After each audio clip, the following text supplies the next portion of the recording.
Yo, rest in peace, B.I.G. Edit that part in. We'll start the episode with that.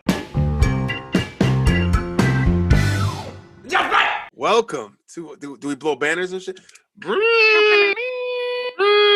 We could have a the James Earl Jones, the funeral before the death. You know what I'm saying? That you gotta celebrate it. Man, that was so fucking different and dope in my eyes. I feel like it's gonna get trendy. It definitely could. I feel like that is a trendy thing that is going to happen. I almost feel like if I know I'm getting cancer, if you have the option, go for it, right? Real quick. All right, let's go with welcome to the Watermelon versus Punker podcast. This is episode 200. 200. Dipping in the 200. Subscribers are up. We got 800 and something subscribers. We're trying to hit that 1,000. About 836 or something like that. Yeah, and thank you for sticking with us. We took Black History Month off as a show of respect, and we come back. We come back hard. We come black. I mean, black. Both. See that? He black now. He's been knighted, nigga. It's like just a room full of us pulled him in. A couple niggas in there like, yo, listen, man. Do you hate the motherfucking man? He hates the man too, because nobody really knows who the man is. But exactly, like, when we say they, it's implied. We don't know who it is, but it's implied. Right. We're not running down the avenue of they talking about identity of somebody. I mean, the way we learned English is like they is multiple people. Talk to them. So, man, they came out and they did it. And we were hesitant. We were, oh man, I don't know, because you hear about them remaking Scarface. You hear about Titanic Part 2. You hear about, and then one of the best movies of all time coming to America. They re-upped it. They did the Part 2 coming to America. Deuce. And they fucking came with it. They sold it to Amazon. Because they didn't put it in the theaters. It's like, yeah, I can't do that. So we're going to sell it to Prime. So all the Prime members out there can watch it. Or anybody else that has any kind of device that can get them, illegals, whatever. If you're connected to the internet, you go watch it, pretty much. You'll find it. Search. Guarantee you'll find it. Look up free movie. Free coming to America.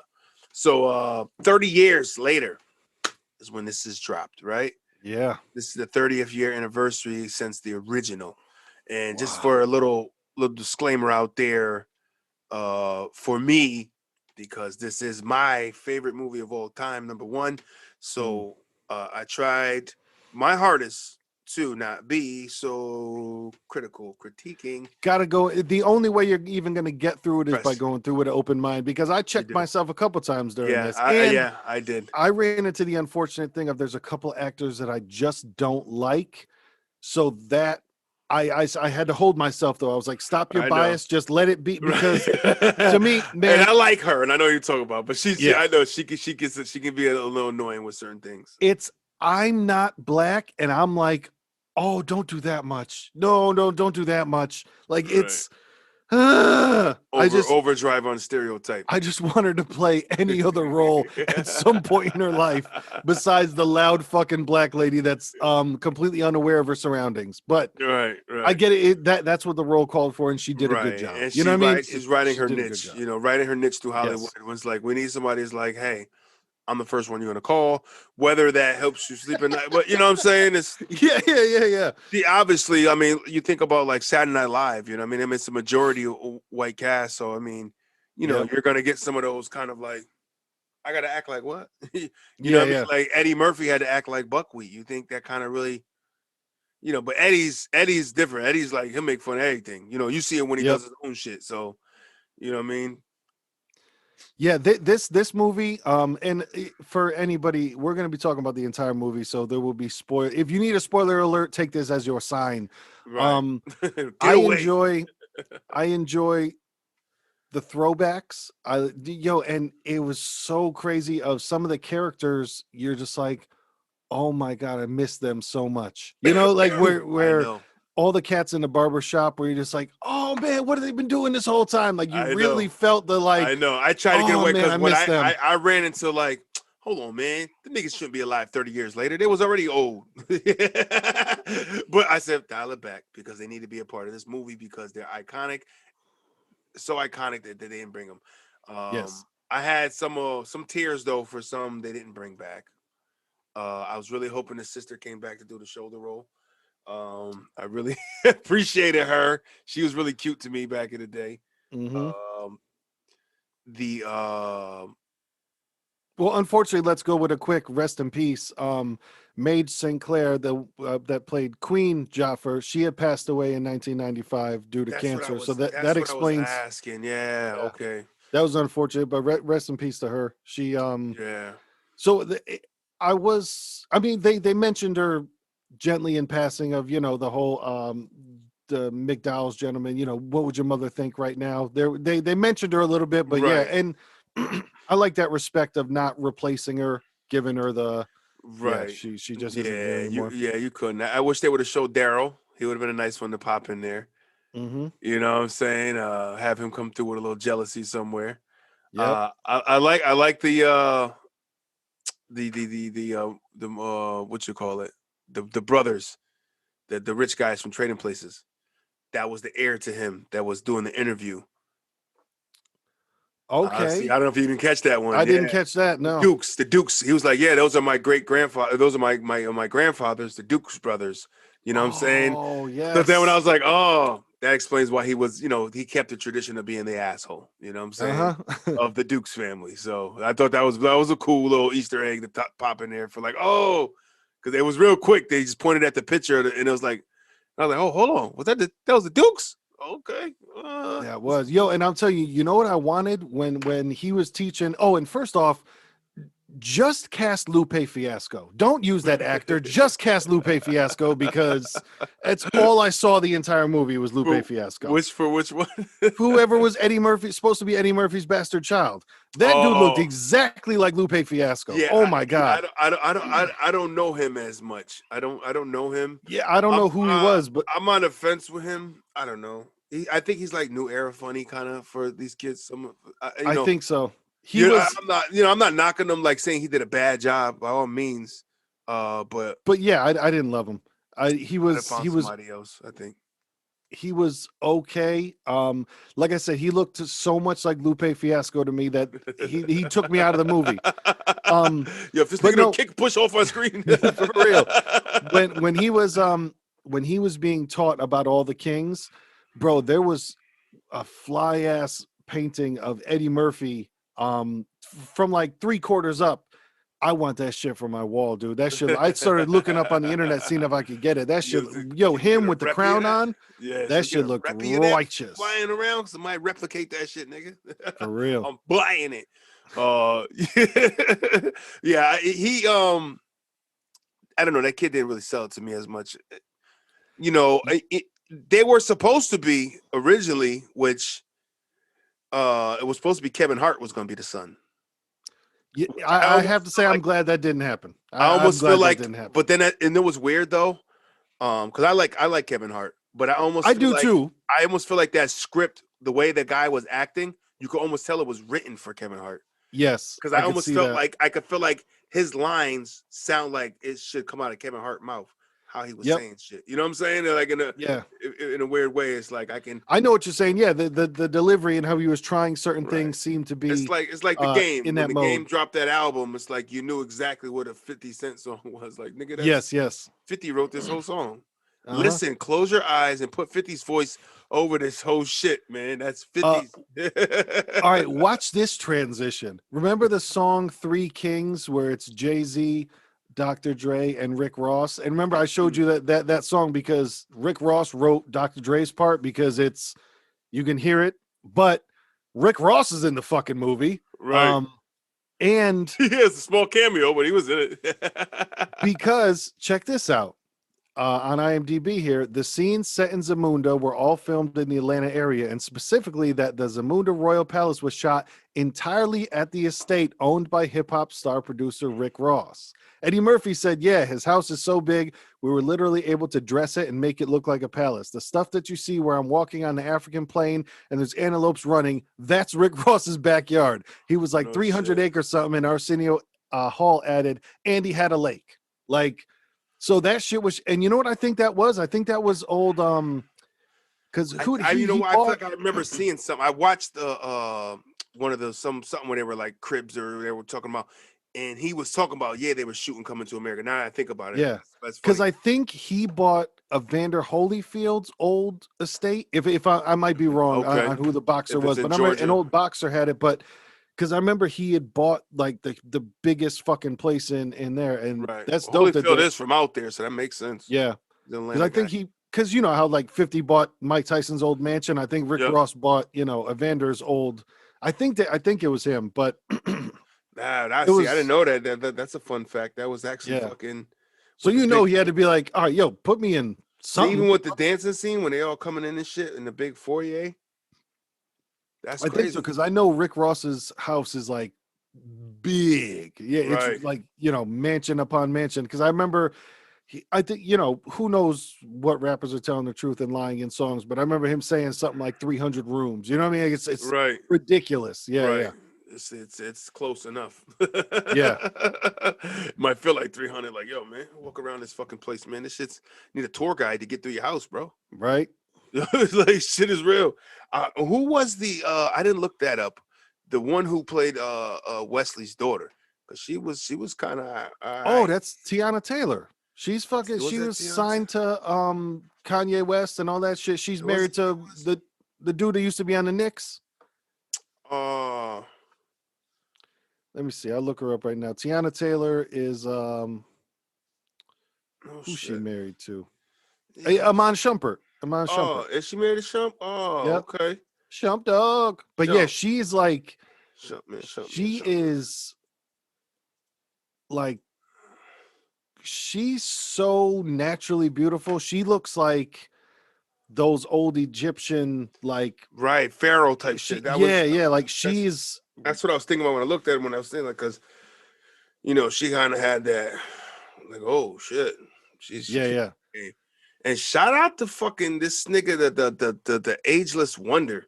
How good this nigga Wesley look, man. This nigga look like Nino Brown and shit, like young as fuck. I'm like, I don't think he got any work done, but if he did, they did a good job. But I don't think West just didn't crack in jail, man. Yeah, I'm telling you though, his character confused the fuck out of me. Like I don't know what it was supposed to be. Like that was that was the story with that was his sister. I understood the story. I mean the actual character he was playing. I didn't understand what he was going for, like with the mix between comedy. I hear what you're saying. Violence. I was gonna say he I felt like his character got Disney-fied a little bit. I was saying that when I was looking at it. Okay. You know what I mean? I felt Disney-fied. The best way I could put it is like he was like a dancing fool, but yeah, he didn't strike as intimidating as a more comical. Because I was like kind of waiting for intimidation because of all the cats that he had with him and everything, and then I'm like, but he's just making weird like bad jokes. It was his character bad jokes and he's dancing. You know what I mean? He's like sliding through. It's like, yo, I think they put a little more music into this one than the original. There was some when they were there was definitely more music and some music that definitely didn't need to be in there. But there was also some funny shit like when En Vogue pops out of nowhere. And I know. En Vogue and Salt and Pepper, that was great. Bro, you know how they say, we might be living in a simulation, all that shit. I swear to you, I went grocery shopping because I've had this thought a million times in my life, and because I have repeating thoughts in my head. That's one of the reasons I can't sleep, is because I just have my brain just repeats shit to me constantly. I'm probably autistic. But on the way home from grocery shopping, I had my thought again of like, I don't know what the fuck shoot means. I don't know what the fuck it means, bro. And like literally, I'm 2 streets away from my house. I don't know what the fuck shoot means. I get in here. I turn on the movie. 20 minutes in the movie, there's salt and pepper, and I'm like, "Come on, man, that meant something. Why the fuck was my thing?" You know what I'm saying? Where I'm like, there's that small intuition of like, why was I thinking about salt and pepper? And then it's like you didn't even know they was gonna be in it because I didn't know. I was like, oh shit, no, I had no clue. They just popped on the scene with En Vogue. Man, but it's one of the things that sucks is you're old enough to know where I'm like, En Vogue, and I'm like, there's more than 3 members in En Vogue. You know what I'm saying? Like, I was like, damn, what happened there? What happened? Everybody couldn't get along? Okay. Yeah. I like it because I know Salt and Pepper, they kicked out Spinderella a long time ago. So I realized, of course she wasn't going to be there, but damn, was Dawn still in Vogue? I'm not sure who they kicked out, but there's a and then on a midnight train to Zamunda. That fucking what was her name? Gail. Wait, no. Who the fuck was it? Who came in after En Vogue? Or excuse me, there was En Vogue, then Salt and Pepper, then so who the fuck sang after her? I forgot. Who was it? I gotta find her.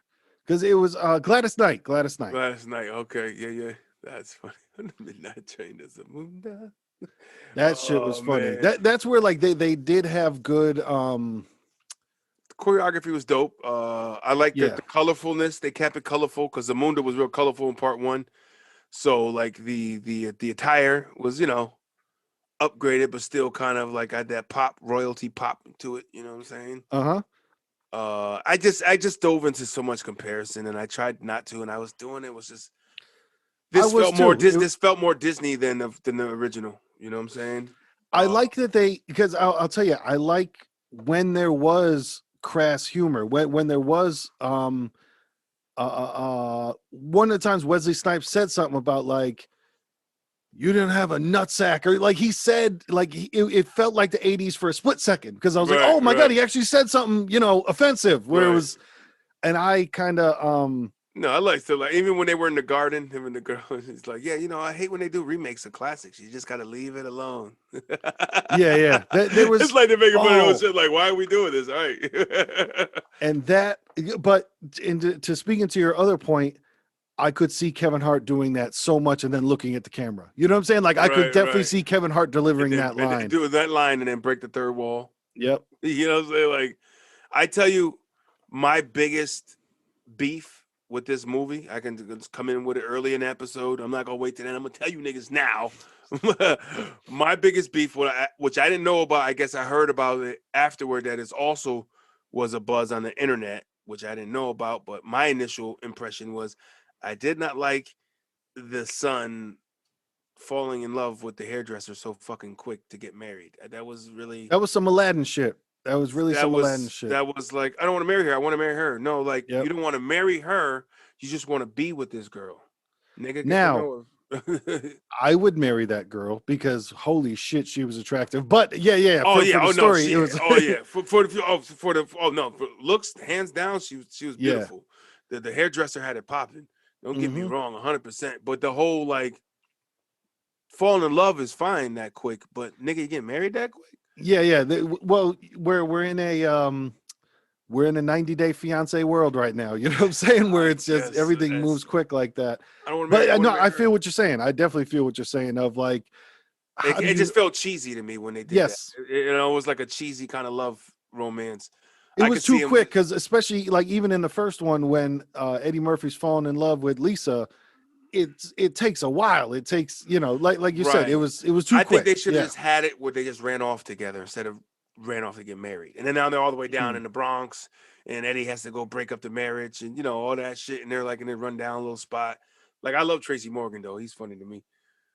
He's funny but I'll tell you, because he's used the same joke so many times, I'm just waiting for him to say pregnant the whole time. You know what I'm saying? Where I'm like, just don't say pregnant and I'm okay. Just don't say pregnant and I'm okay. As long as, but Tracy was the uncle in it. Tracy Morgan played the son's uncle.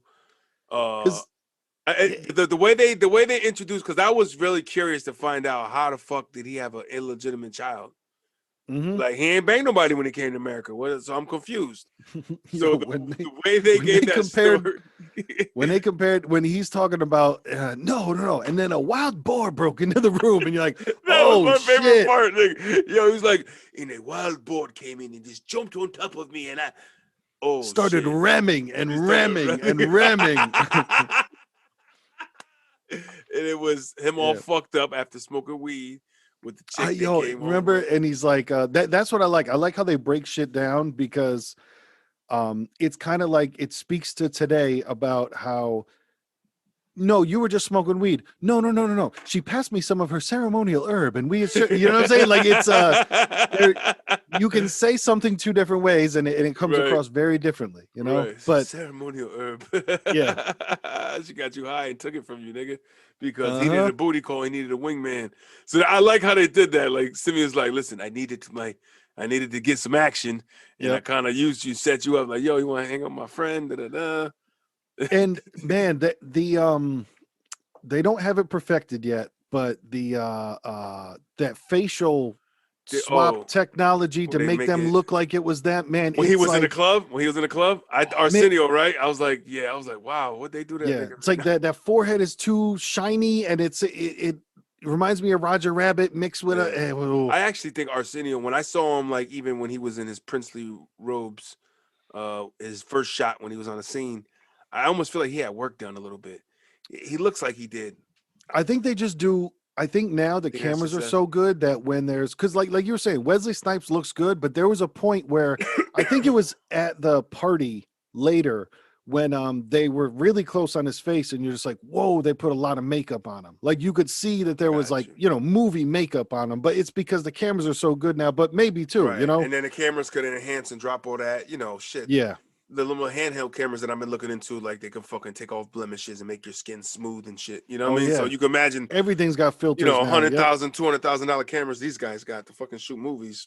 Exactly. You know what I'm saying? Like, oh nigga, I'm gonna make you look 30 years younger. You ain't even gotta do nothing. No makeup. No, it's just like we're gonna digitally enhance your skin, nigga. Yep. So I didn't even think about that. I was like, damn, what you look great, but what you call look banging though? Lisa looked fine. She looked the same way. Oh yeah.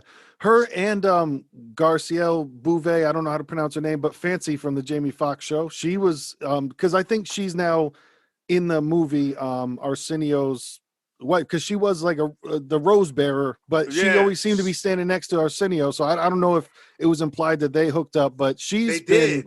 Remember at the end of part 1, where he had the little look with the rose bearer. I think it was her. Yes. Yeah. Oh, I didn't even notice. I didn't even notice that was her. Oh shit. Because she's been one of my crushes since. You know what I'm saying? Like she was like, I remember like the first time I saw her on the Jamie Foxx show, and I was like, oh my God, I love you forever. So she's been one of those, like, she'll be, 60, 80 years old, and I'll just be like, oh my God, she's so hot. It's just one of the crushes from the younger years. Right. Plus,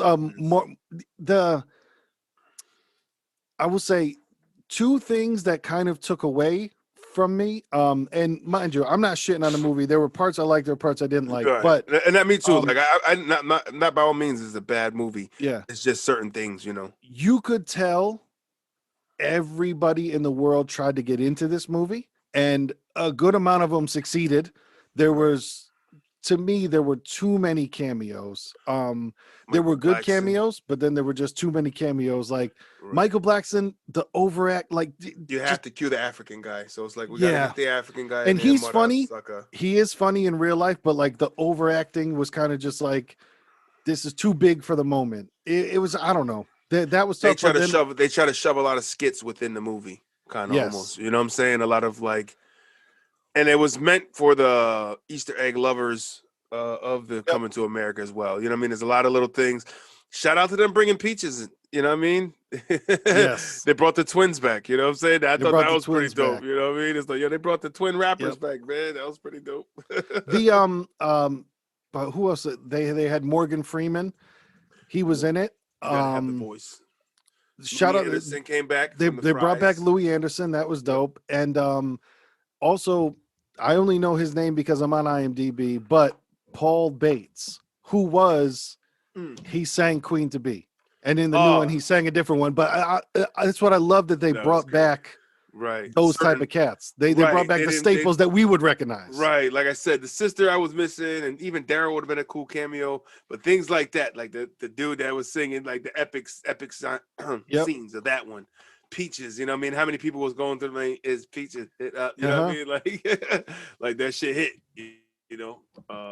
Yeah, I looked at my girl after I said they made this for our era. They made that for us older folk, didn't they? Mm-hmm. I could have easily done without Trevor Noah, because his fucking get up just looked corny as fuck. Oh, when they had that little curly, yeah. Once again, they had it so cute, bad. That's that. Hey, let's get an African guy for real. Yep. You know what I mean? Let's cue Trevor Noah, who has the accent. It just looked so like how there was Saturday Night Live, and then there was like Mad TV. It looked like Mad TV. You know what I mean? It looked just so bad. Like we are in a movie right now, and I am playing a character. Like it took me out of the. Yeah, and I like Trevor Noah too, but that sucks. That's why I was like, it was like certain things like I mean, I like the whole journey that he had to go on to become royalty, and it's a storyline with his, James Earl Jones, rest in peace, King Jaffe, Rula Zamunda had passed away in this one. Yo, but Dikembe Mutombo, dog. That's why I said they just went around and got Africans. Like, who's our African icons? I'm surprised I didn't see Akeem Olajuwon. I didn't see him. Joel Embiid, new process. He was not in it. He might have been. Did not see him. That's fucking funny. They did shove a lot of cameos in there. Yeah, to where like because the two things, one was like the cameo, but I understand everybody wanting to be in the movie, and of course, if I could have been in the fucking movie, I would have too, But there was that, and then, bro, the product placement was heavy. Like Pepsi. Bro, Friskies, the Friskies one made me go like, oh my god, because when they're making the they're making that bamboo cage when homeboy's gotta get the whisker, and then what they put on, and then like they show him spraying, he's like, oh, Friskies. It was like, whoa, that was too much. That was too much product placement for me. I mean, it's like here at McDonald's, we only have Pepsi. Pepsi's, that's like you did that for the movie and for the spot, but you just shot a Pepsi out too. Yeah, there was that one. There was Pepsi, there was the Friskies, and there was another one that I'm forgetting, but it was like really boom. This is what we are selling. Right. Fuck, I forget what it was. But yeah, it was a little. Though. It was a lot, Yeah, it's like right in your face, like, oh, when we started doing that. I ain't seen that since Wayne's World, and that was like the joke of it, but they still did it, you know what I mean? Yes. Doritos, Pepsi. Well, they're getting a check for you doing that, but it's also a lot. Poking fun, right? Poking fun at this shit. But yeah, the part we were talking about before was, so the father is King Jaffe, Rule of Zamunda, is dying from, I believe, cancer or something. He's real sick. So he decided to have a funeral procession celebration while he was still alive. Yes. For his death. He's going to have his funeral while he's alive. And I was like, that was a crazy concept. And I was like, wow. But then to actually see they had him like in a casket, I thought was a little we're going too far. That was a lot. That was a lot. I was just sitting them in the chair would have been nice. You know what I mean? And there were certain points of the movie, and I'm gonna add on to that, where I feel like they could have done something different than him looking at Eddie Murphy and going, "I'm going to die now." Right. Like, there was no other way to do that. There was no other way to do that. That was pretty terrible. It was like I said, it turned into a lot of scenes turned into skit. Like, it became very skitty. They're going to die now. Like, and that's a Saturday Night Live skit right there. We have a celebration of have our funeral before I'm dead, but oh my god, the irony of it all is he actually died at the funeral in the casket. You know what I mean? Like, that's a skit. The one thing that I was in the middle on was they definitely had to explain the first movie to a previous generation that has not seen it before. And what I mean by that is when they broke down the story, the love when story.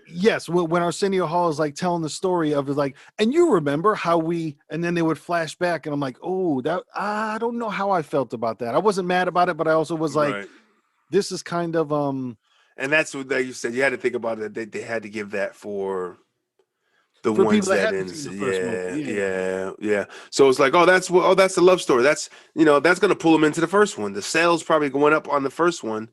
As far as people purchase, you know what I mean? It's like, oh, I gotta see the first. What is this? Oh, I gotta watch the first one now. Oh my god, like you never seen the first one?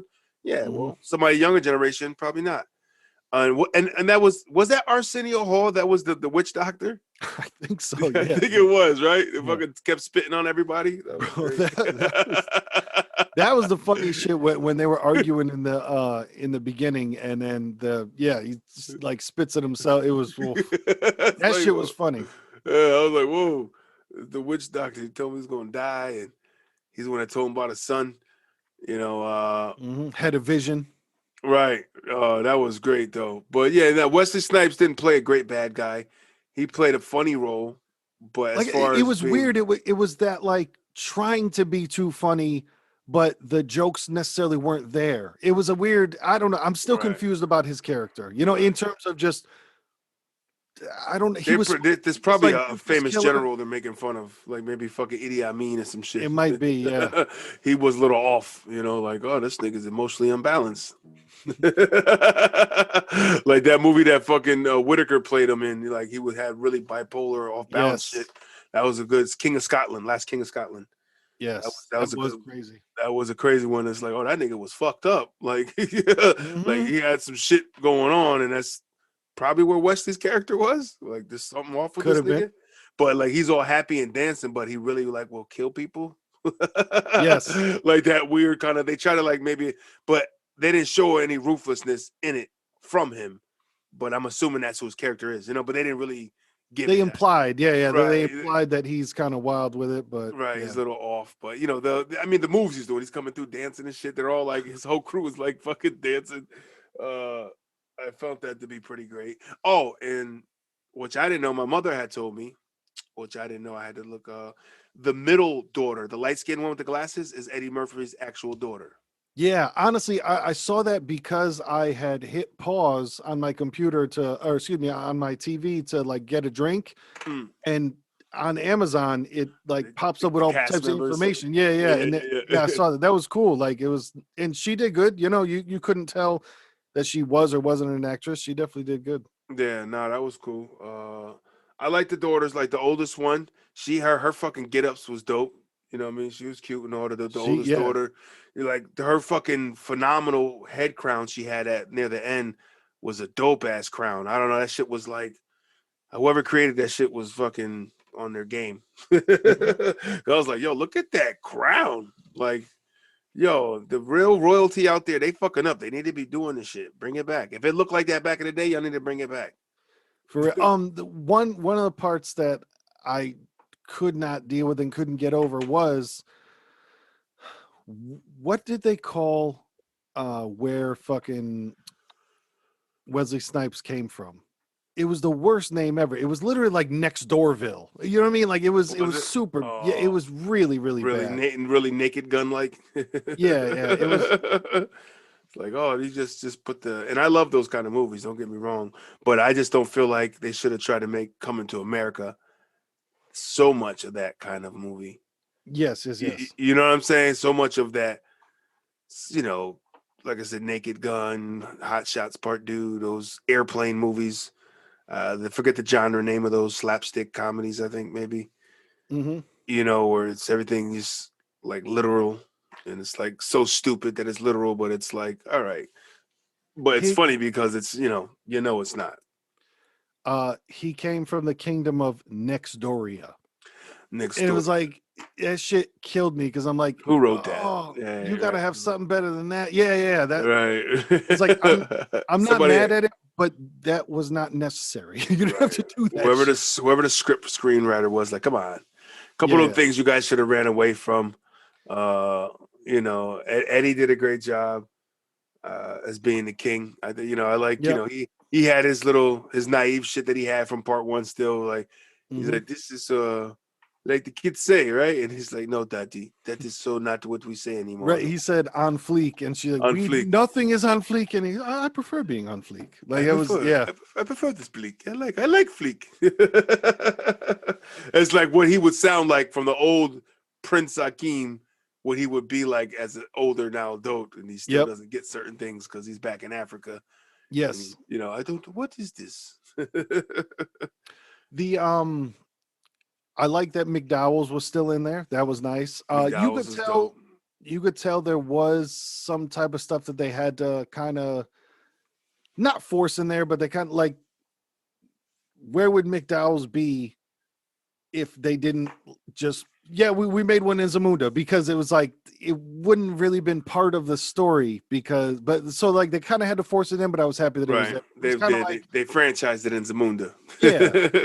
Like they gave a little bit of love to Soul Glow because it was just a product sitting in the back of the barber shop. You know what I mean? Oh, see, I didn't even see that Easter egg. Damn, I missed that one. Yeah. There was a couple of those to where it was in the back of the barber shop, but those were the type of things where I'm glad they didn't try to redo something like that, because it was so organic in the first movie. If he's just walking by and sees the ad, it wasn't like right.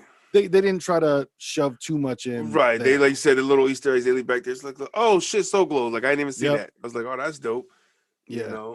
I like the they did the little spin on the waking up, getting the real cleanest clean, and when they had it where the mom was getting blessed, you know what I mean? Oh, you missed the spot. He came back down there. That was one of them where I'm like, he should have said vagina, pussy, something else. Then you could tell that was made in our new era, because he said your private parts are clean, and probably because they were like, well, you can't assume that she has a vagina. It was all that, like, man, he should have said, the royal vagina is clean, your highness, or whatever. But it shouldn't like private parts killed me. Identify your royal private parts are clean. Are you going to assume that she has a vagina just because she's a woman? Like, no, it was. I know. You can't say vagina in a PG-13 movie. Yes, you can. Yeah. You said penis and it was PG-13. Say vagina. But it says here that 33 years after the original film. 33. Wow. Shit. I was that young. Oh, here's a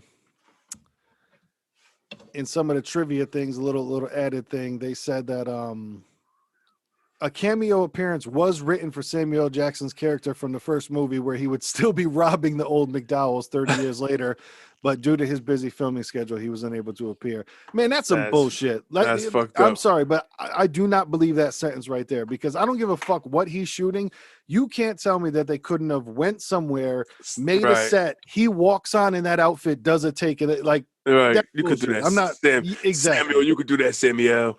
Exactly. They had somebody else rob, right? Wasn't there a robbing scene in there? Did they rob? Was there a robbery scene in this one? No, they were all on the ground, but it was because Eddie Murphy came back and he was the king, so they were all kneeling. That's what it was. Because when he went back to mop the floor to get his mind right, they were all kneeling down. But he wasn't. Right. No, I thought there was a robbery at some point. Somebody got disarmed in there. The son. Maybe. Yeah, I forgot. They say even though the film was rated PG-13, his predecessor was rated R, and I kind of wish that they did go with rated R, because there was some. You would have had more of the barbershop shit talking, motherfucker. Exactly. I beat your motherfucking ass. Like we had a lot of that in there. They didn't really. They kind of curtailed a little bit. Mm-hmm. And I think that was to open it up to try to get it to another generation. But the other thing, one of the things that I could tell was from the new age is the dude that played Eddie Murphy's bastard son. Bro, there were 2 or 3 of them where it was like they did everything except for shut off all the lights and have a spotlight and be like, man, I've been treated like this my whole life. But you know what? I'm going to overcome. I'm going to pursue, and I'm going to do it. You're not going to hold me down. Like they were, They did like 2 or 3 of those. Melodramatic, a little bit too much. Yeah, where it was like, all right, daytime Emmy, calm down. There was a little. There was that. I feel like this is the stand I'm going to make. Yeah, I feel like this is a good movie. I would watch. I would keep watching this, but I don't feel like awards will come out of it. You know what I mean? Yeah. No Oscars or anything for comedy.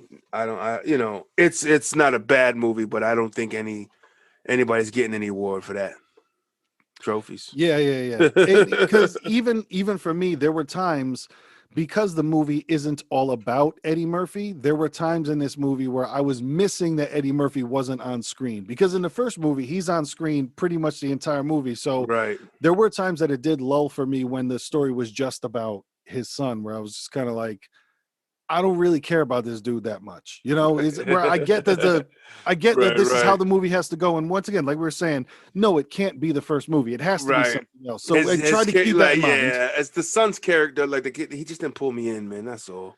Exactly. I didn't get pulled totally in. It wasn't he did a bad job. I just think they could have found a better actor, personally. Yeah. That's, He felt like an actor that's in those American Pie movies versus right. Coming to America, You like know, he classic remind me shit. of like his facial expressions and shit. What the fuck's this dude's name? Is it DC Fly, the slim guy? Yep. You know what I'm saying? He does all that like plucker out lip, and he does Yeah. like a lot of exaggerated shit with his eyebrows, and Yes. he reminded me of him a little bit. So I think that's what I probably couldn't get out of my mind. Like this nigga reminded me of DC Fly a little bit. And I don't know, man. This ain't the Princess Zamunda. Mm-hmm. You ain't no Princess Zamunda, man. Yeah. And the storyline did fit, even though it's very with today, of his daughter was preparing her whole life for it Right. to become the queen, and that didn't feel heavy-handed. I was happy with how they did that. You know what I'm saying? To Right. where they did bring up the issue of women's rights and women could Yep. do it, and hey man, let's change society. Right. And I thought they did that tastefully. They I thought did. that was good. He had all daughters and shit, niggas can relate to that. Like, yo, man, what I'm gonna do? I know What when somebody got to his take over. when when James Earl Jones was shitting on Eddie Murphy of like, I don't know the exact words that he was saying, but pretty much weak sperm and all that other stuff. And like, man, since you couldn't have a fucking son, you know what I mean? Shitting Right. on him like that. That was funny. Since you're incapable of having a male. Yep. Like, damn. Wesley shitted on him for that. I remember Wesley's son came out. It's like, yeah, nah. This nigga came out looking like the whole new era. That was a new era look. Bro, You know what you I'm can't saying? tell me that scene was not for Orlando. What's his name? Orlando, what, the dude from That's So Raven that's now on like fucking crack? That was for him. You cannot tell me any different. If that dude wasn't messed up on drugs, that was for him. Oof. Which one was that? Oh, that's a Raven. I don't know. What the fuck is Roger his name? played Roger in it. He played Yes. one of the fucking The only singers, reason I right? know now is because he's always on, not necessarily now, but he's always on World Star, because he's just so fucked up now. Fucked up in the game. Knee deep in the game. Oh. But when I saw that character, I'm like, oh my god, that was, you can't tell me that shit was not made for this dude. But Right. he yeah, it just, you could tell there were personal problems there, or I could be completely wrong and the guy just looked like him, Right. you know. Some scenes I know that I liked when they reenacted the stop in the cab scene. It's like, pal, you gotta go online. You gotta go on the app. Yes. Trying to stop a fucking cab and shit. Hold taxi. How he did in the first one. Guys like, hey pal, you gotta go online. You gotta, I know. Orlando Brown is the dude's name from That's So Raven, but Okay. he looks exactly like Eddie Murphy's son in the movie, and like with that type of comedy and the overacting, like it felt like that was for him, but he was just Not messed up at available. the time, unfortunately. But yes, I do like the updated shit that you're saying of like, he thinks he could just hail a cab and then Right. it turns into a Lyft or an Uber. That was the other promotional thing I was thinking of. Yes, because Uber. that's not accidental that the Lyft was in the movie, or Uber, whatever it was. Yeah. Uber, yeah. It's like, oh, Uber, huh? Yeah, nigga, cut the check, nigga. But that was funny too, when then he finally got to the tabernacle or wherever they were trying to get married, and I think Leslie Jones' character, she's like, damn, did you run from Zamunda? Because he showed up all sweaty. He showed up glistening. Oh, Randy Watson, they had to bring him back out. Yep. Pastor Randy Watson. I like that. Sexy Chocolate came back. Mm-hmm. There were some, those were, and then I'm trying to think, like, because there was also, bro, how we were saying there's some good music, there was some bad music. I couldn't do the happy, friendly family, like you said, Disney moment when homeboy, when Tiana Taylor comes, when Wesley Snipes introduces his daughter for the first time, and she's just sex on a platter, Right. and she sings her song, and then Eddie He Murphy's starts son comes in with his like, his rap. He could do bro, it. oh. Yo, I never ever told. And I was like, yep, here we go. My secondhand embarrassment was like, I'm sitting in the house alone watching this shit, and I'm like, I don't like I'm closing my windows of like nobody see this, like that corny It much reminded for me me. of you know why? Because we came from that era of like when hip hop became so popular and hip, and these older like companies and all that, they try to force it into like advertisement, Mm-hmm. and by doing shit like that, they kind of come up with like little corny Yeah, raps and that's what it like felt like to me. yeah, it's like hey, I'm here and I'm rapping a beat. Like oh, like a Disney. I watch a Yep. Disney episode. I walked by. I've done this. Walked by my daughter's room and or walk by the living room. She's watching one of Disney's shows, and in this show there's a rap segment where they're like putting on a show or something for some kind of school play, and Mm. that's the kind of rap performance they gave. You know what I mean? It's like it's just like that.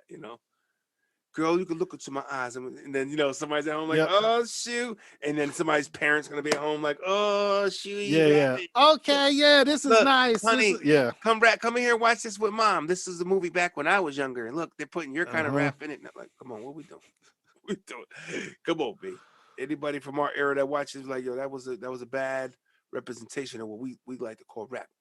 It was just too corny and too on the nose to like, I don't know. It wasn't for me. It was just Yeah, that's why I thought that there was was a song. They were like, oh, you know this song, and I was just like, oh, he about to do. Then there's like, no, those are like original bars, right? That's not a song. I don't know. I thought she was singing a song, and then because then they told him, it's like, come on, you know the song. Go ahead, do your thing. You know your part. yeah, I don't know. It was just it looked like it was supposed to be a feel good movie, a feel good moment, and it didn't feel good to me. It just Right. it felt too on the Forced, nose. I don't know. too forced, maybe. To like, here, take this, hip hop, go, go. Yep. Like I said, that whole like I said, they put more musical in this. Besides that beginning part, there really wasn't music like in that like that. You know what I'm saying? No.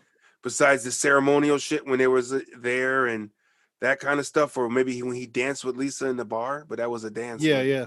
You know what I'm saying? And they made this where it's like Wesley Snipes came in with his goons that were all like fucking doing West Side Story shit, and I was just like, okay. Like the bad guy came on some West Side Story shit. That was kind Yeah, of strange. that's why I said that. That's why his character confused me so much because I Right. was like, is he supposed to be this ruthless killer? Is he making these weird jokes? And I'd like to see maybe in the future we might find out in a behind the scenes thing of like how much of Wesley Snipes' lines were written and like was he freestyling anything? Because it just seemed, I don't know, it seemed weird. His character Think just didn't the connect to me. placement. Like, And maybe they're yeah, gonna say it's Wesley. They're gonna try shit on Wesley. Like this why he ain't getting no roles since he got out. Cause I seen some of his movies he did when he got out. He did like the Gallows that nobody really knows about. a He lot of did, those be like, how many movies has yeah, Steven what's his right, name, Seagal and shit. He's Seagal like done? Yeah, he yeah. was he was doing shit like that. One of them he was like a veteran, a retired Navy SEAL vet that lived in the woods, and he was like the savior for like an alien attack. It Yep. was like, what the fuck are we doing, Yeah, Wes? and it's always like a color and a month. You know what I mean? It would be Right, like Blue November, and you're like, I don't. right. Why is it called that? And, And then Wes is sitting there with his face on, like, come on, man. mhm, Wes, you too good for this, man. Like shit, man. Demolition Man was my shit. You know yep. what I'm saying? Like that was a good budget movie. He had Sly in it, man. Like you're doing some real fucking fuckery right now, where it's like only person in that movie known somewhat is you. You ain't got Yeah, no other you're the names one. in there, right? There's no other names of like, hey, they got a pretty good IMDb. No, nigga, just you. That's like you'll see whenever like a character from the WWE does a movie, they'll always be in a movie with like Wesley Snipes, and then it's always a B movie, but they'll get somebody good, and the movies are usually garbage. But like you had said here, Colin Jost's character is the grandnephew of the Duke brothers, who were the antagonists in Trading Places and the homeless duo that Akeem gave money to in Coming to America. That's Yeah, dope. yeah, that was cool. They did that. So my great granddad's like, "Oh, you a dickhead, just like them niggas. Look at you. Look at you." Then he's like, "Fuck you." Takes off the clip off tie, all Mm-hmm. that good stuff. So no, there was a little jab in there at the injustices and in some of the work field. This new era. They got a Yep. little slip in there, a little pop to the chin real quick, get the head jerk back. Oh, got Uh-huh. him. Okay. Okay. Like it exists. It's a real thing. Mm-hmm. We can't be fooled by that. It's the good old boys club. It's just if you have a whole bunch of white guys that own an establishment and they have that kind of closed-minded way of thinking of keeping it to people they are comfortable with, then it's going to always be that way. It's Yep. just like it ain't going to be no different if you have a well-established black a business and you have maybe a PTSD over some relationships you had with white folk, and now you don't trust none. Mm-hmm. So you ain't gonna hire none. You know what I'm saying? You gonna make sure that you give your best positions to people that might be in your club, so to say. Yep. And it's all like I said, it all boils down to like your people. You know what I mean? The fancy word for it is nepotism, which just Right. means if I could hook you up, I'm gonna hook you up because I know you. You know what I'm saying? You're not necessarily getting it off your credit. You're not necessarily getting it off your Right. achievements on your own. It's just it's the hookup. It's the hookup. You know what I mean? And it's like, yeah, well, it's the way. It's like, yes, because of time of how it worked in this country, majority of people that are in those positions are of white complexion, so it's gonna look like that. Mm-hmm. If there's Africans that are wealthy in Africa, and then not all Africans are, and they're sitting there looking at them niggas like, yo, man, we look the same, but still, they ain't hooking me up. It's Yep. like, for a white man such as yourself and other white people that's like, yo, man, I don't get this white people hookup thing. It's not happening for me. There are people in Africa like, yo, there are rich Africans out here, and the shit ain't happening for me, man. And we all the Yeah. same. It's just people, man. Social status, like So check this one out here. Shortly after the film debuted on Amazon TV, Eddie Murphy stated that he has an idea for a Coming to America 3, but come on. he has no intention of making it until he's 75 years old in real life. He said, not made up to look 75, as he believes he will physically need to be that age, not just look like it for it to be credible. If he's going to be true to his Wow. word, then this second sequel should follow in 2036 when co-star Arsenio Hall would be 80 years old. So let's not hold our breath on that. But hopefully Right. these brothers stay healthy, and hopefully that Right. does happen. Right, because I could take that 16 years. Hopefully, I'm still kicking around. The boy be almost be in the 50s and shit. Yeah, let's do it. Yep. Let's go, Eddie. Get there, cuz. Hey, I'll watch it if it comes out. You know what I mean? Because like I Right, said, there were characters that you forgot you missed in this life. Where you're just right, like, oh man, I wish. Man, you can't tell me if Coming to America 1 came out today and it hit like it hit. You know that there would be a spinoff with those barbershop cats having their own shit. You know what I'm right. saying? That Oh, he that could would have be made that's a whole movie, and it's a mighty shop. You know what I mean? uh-huh. It's the name of the movie, Yep. Mighty Shop. And it's all about that shop. I mean, that was probably what influenced the movie fucking barbershop or the shop. You Yeah. know what I'm saying? Movies, Yep. something like that. Like, we make a movie about the barbershop, man. Yeah, bang Yeah, it. that was another weird one when before the big line of like all the remakes when he's explaining like when his son is explaining to the hairdresser about the barbershop movies and then the beauty shop movies. That was just a weird like it didn't flow well. It seemed like clumsy conversation. But Right. Yeah, like their whole love story. It didn't make me gush, in a yeah, sense, or not like like Lisa and Eddie. It was too right. quick. Lisa and Eddie's like you said, he was working on him, man. And nigga had milkshakes thrown at him. Had her Hmm. sister fucking grabbing his joint at the basketball game. Father having him come over to park cars. Like, nigga went through a lot Yep, of shit just to get close to the chick. You know what I'm saying? exactly. Like, this guy What just was had his working at McDowell's for a minute and caught the eye and all that. Yeah. right. But it's just that the way they force the love is like, he could have fell in love with her and like, I want to rock with this girl. Like, yo, come back to the States with me. But the Russian and the marriage thing got like, when all of a sudden Yeah, you yeah. weren't even doing anything but trying to find a job. Then all of a sudden you realize you was royalty, and then all of a sudden they tell you got to marry somebody. It's like, no, I don't want to marry her because I want to marry her. Nigga, you didn't want to marry nobody initially. Yeah. So that whole concept is, like I said, the plot point didn't need to be that you had to marry her if you weren't marrying her. You could have just said, yo, I don't want to marry her. I think they did something like that for like, how else can we get the preacher in? You know what I'm saying? Arsenio's character. You know what I mean? Call. Like, maybe got to make the puzzle fit. Got to make the puzzle fit. You know what I mean? You could get if it don't fit, you must have quit. Randy Watson, he had his appearance, Mm-hmm. That boy good. That guy even showed up. That boy. Hell yeah. And he had, you could tell he had more lines than he used to as well. Because he had a couple of lines in the wedding, and he had a couple of lines at the barbershop as well. So shout out to him for getting some more lines off. Yeah, that was cool, man. I like I said, there's so many people they could have brought, but they brought back all the good characters in there, man. They could have brought back the guy who sold him a shitty apartment, even. Yeah. I know there could have been something quick about, like, I don't know, something. They could have found more ways, but then maybe that would have been overkill as well. If there was, it's already, like finding the right amount, Mm-hmm. And I don't know, as all together project, man. I enjoyed it. I say I enjoyed it. I nitpicked a couple of things that but I can look past those things to watch again. It's not like I don't want to watch this shit ever again. Like, no, I'd watch it again and again like that, some more times because I enjoyed it, Yeah. Same here. I enjoyed it. I will definitely watch it again. Of course, it's a different movie than the first one, and I understand that's so basic and elementary to say, but it's I'm glad to see the characters back. Like I said, there were certain parts in the movie where I was like, "Where's Eddie? Just get me away from this kid. Where's Eddie?" But I know it's like, Eddie, you can't really pass the torch like that. It's got to be about we're gonna need you around still. It's got to be about King Akeem. You know what I mean? I don't know if you try and get his kid a little spotlight in the game. I don't know what else he's from. I don't really recognize him from anything. I'll look him up now, but that's the thing too that I'm hoping that they don't do is, like, don't give this kid the franchise now. You know what I'm saying? Like, don't make Coming to America, 3, 4, 5, 6 off this dude now.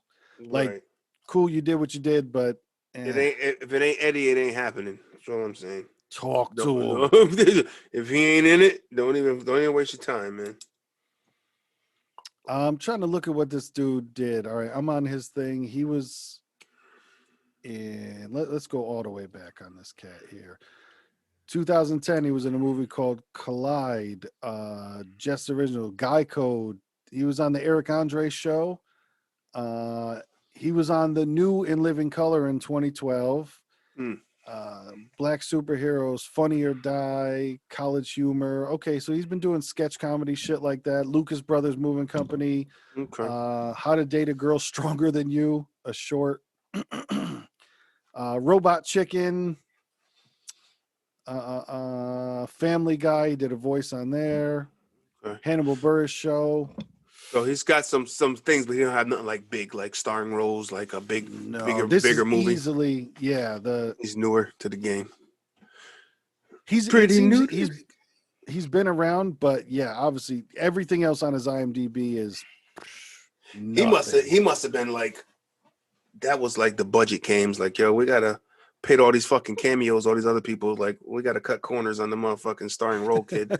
Like, we can't get Michael B. Jordan, so let's, you know what I mean? Either that or it was to not take away, because if you, like I said, if Kevin Hart was in that role, he would have tried. I don't think I would have liked this movie at all. It would have been just too much overhanded with him, because he needs his own platform with certain things.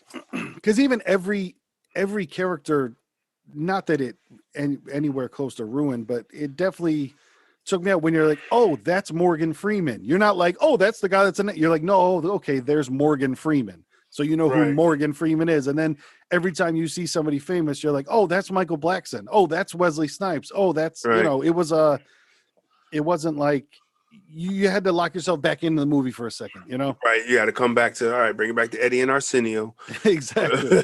It's kind of their ship here. You know what I'm saying? Simi got some love in here. You know what I mean? Mm-hmm. So they kept him in the mix. Mr. McDowell, he had a little bit of love. Yep. He had the wise, the wise things to say to get Eddie back on track. Mm-hmm. Still one of the best voices of all time, too. He's just such a good voice. He does, and I loved him from him down in Beastmaster, man. He was in that shit, man. Damn, took it there. He was in the Beastmaster with the ponytail. He had the fucking bald head with the ponytail and that shit with the fucking braid. And shout out to them bringing the braid back. When she did his hairstyle, I was like, oh, that's the princely robe. That's the princely braid and shit. Cut that shit off.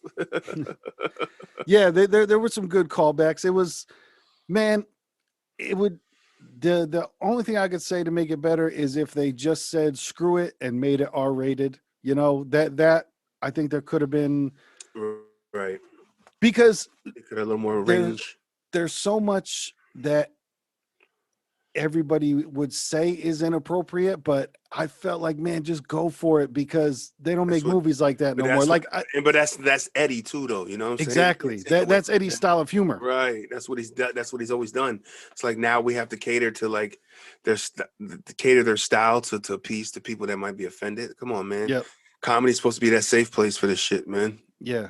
Exactly. Everybody needs safe spaces nowadays. Can we get a safe space for comedy, please? Can we get our own safe space now? A movement. Yo, I am tired of being able to not make fun of somebody. Fuck you. Yep.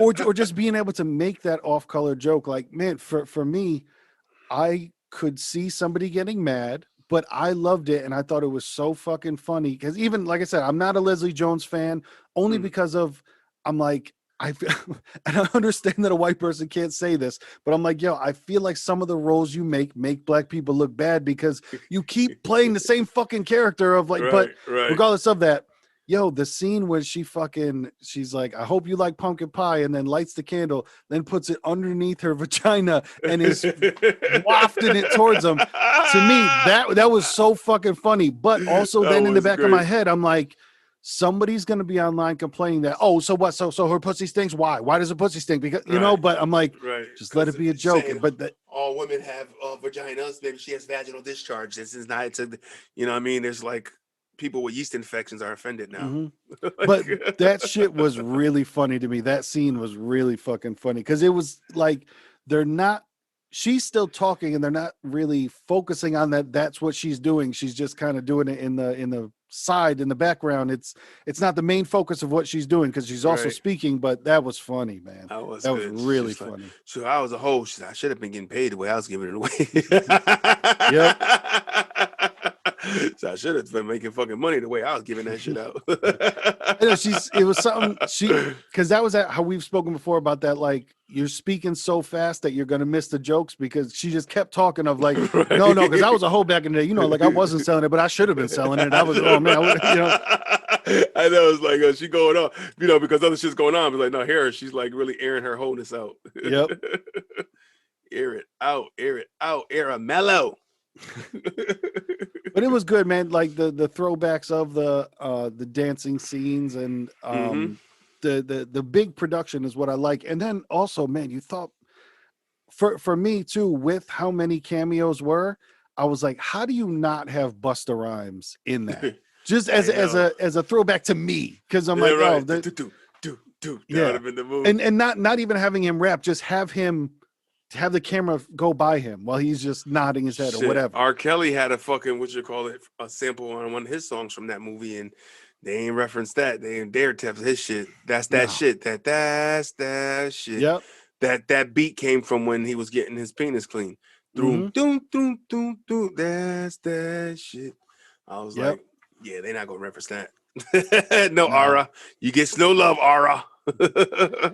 That was another scene too when I felt like he dragged it out too much, and that's that new style of comedy when the royal bathers came to wash him, and like he kept over explaining. He's like, so it's gonna be all three of y'all now we're gonna and it was kind of just like, all right, all this is dragging on, then ask his mother and shit, and then it's smash cut to it's over where you're like, obviously I don't want to watch them wash him, but You would think that they could come up with a scene from that of while he's being washed, something happens, but for him to do so much. Well, they wanted mom to steal the show, I think, with her. Yeah. With JJ being clean. Like, we're not going to really private focus parts, on him. Private parts. Private parts, I know. Vijay would have been acceptable. What's wrong with that one? Yeah. The Royal Vijay? Anything but private. Like, it was just... I know. We should have gave him the song. Like, use any one of these from the song that we made. Right? It felt so... It felt like that's not what they really wanted to do in that part right there. You know what I mean? You feel like the pressure of outside and what's politically correct nowadays. That's what that certain part felt like to me, where I was like, oh man, like through standards and practices, because maybe are we going to have to go rated PG. R? Are we going to have to go rated R? Exactly. Vagina? Like, no, man. Say vagina. That's a PG-13 word. It's proper. Scream Penis was vagina. Proper. Right. Penis was proper. Vagina was penis is proper. That's my new clothing line. Proper penis alert. Oh man. But yeah, good watch, man. It's a good I probably would have, I don't know about going to the movies, but I would have went to the movies because of course of what it is. I would have left smiling. So, and critiquing the way I am now, but it's all in a good bucket. I didn't hate it, which is a good thing. Yes. I wasn't mad at it. I wasn't mad at it. They're just parts I could have did without. Like I said, I just man, just make the R-rated comedy. Give me the R-rated comedy. But it wasn't, it wasn't bad for me. If I had to vote, I was thinking in my head, I was like, I would give it a 3 out of 5. And then I'm thinking like, damn, well, if you extrapolate that, then that means 6 out of 10. And I don't know if it was a 6 out of 10, maybe a 7 out of 10, but somewhere around there. It wasn't bad. It wasn't great. It wasn't great. Yeah, you got to go a little above, but not too far above. Between 6 and 7 bounce around. If it's on a 10 scale, 5 scale, 3, 3.5. Yeah. Maybe, maybe 2 and 7 quarters. 7 quarters. 3/4. Right. 7 3/4. Sorry. Yeah. Like I said, I didn't hate it. I'm not mad that they made it. Just, man, I hope part 3 happens when they're 75, Yeah, I hope I'm around to watch the motherfucker. Exactly. I'll be close in age to the motherfuckers. For real. Oh, well, Coming to America 3 finally came out. Been waiting 30 years for this. 16 years. Yeah, I know. In another 15 years, you know what I'm saying? That's, hopefully it happens. Yeah, that's going to be great. So, folks, do yourself a favor. If you haven't watched it, go watch it. You want a good enjoyment? You want to get enhanced and smoke a little something? You can do that, or just you don't need it. Just sit there with an open belly of laughter and watch the motherfuckers. All we trying to say here. It's worth a watch. It's worth a watch, man. It's worth a watch. And this is episode 200 telling you that. You know what I'm saying? Worth the watch. And I'm delighted that Coming to America, our favorite movie of all time, could be part of episode 200 for the Watermelon versus Pumpkin Squadcast Godcast. Listen, Coming to 100 America. Oh my God. Niggas understand this shit? Yeah, so we back in full effect. Yeah, we back in full effect. Full furniture inside the establishment, niggas. So have a seat with us. Because the Watermelon versus Pumpkin podcast is back for you niggas. Truth. In 2021, hopefully things continue to be as crazy as they are, so we got some shit to talk about. Yeah, listen, it's gonna be spoke upon, niggas. Like a bike. You see it. Oh yeah, so man, at the end of the day. And it's the beginning of the night. And this is the Watermelon versus Pumpkin podcast, episode 200, Extravaganza Spectacular. Thank you for joining us. Hit all the links, do all that stuff. Until next time, we out this bionk. Stay cozy, my nigga. Stay cozy.